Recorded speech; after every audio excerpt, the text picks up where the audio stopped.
Merhaba arkadaşlar, hoş geldiniz benim YouTube kanalıma. Bugünkü cihazımız iPhone 13 Pro Max arka kapak değişimi. Bir de batarya takacağız. Batarya şişmiş. Bunun şişme sebebi de arka kapak kırıldıktan sonra şu aralardan, şunun arasından parçalar giriyor. Girdikten sonra buna batıyor. Battıktan sonra böyle şişer. Kameramızı her zaman gibi korumaya alıyoruz. Bakın gördüğünüz gibi. Yani kamerayı sökmeden bunu ısıtırsak kamera bozulabilir. Flash'ı sökmezsek flash eriyebilir. Bu kamera sensörlerini sökmezsek o da eriyebilir.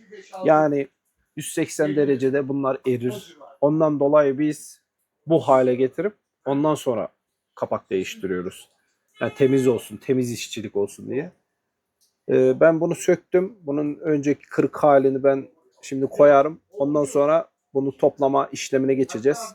İşte kapağı söktükten sonra bu mıknatıslar kopuyor. Bunu yeniden takmamız lazım. MagSafe mıknatısları. Yani bunu güzel bir şekilde böyle takarsak kullandığın zaman daha iyi olur. Daha orijinal olur diye düşünüyorum. O zaman izlemeye devam edelim.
Evet arkadaşlar, 13 Pro Max arka kapak ve pil değişimi yaptık.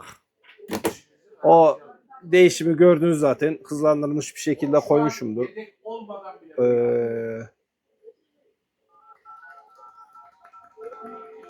Uzatmaya gerek yok. Tertemiz işçilik. Tertemiz. Tertemiz.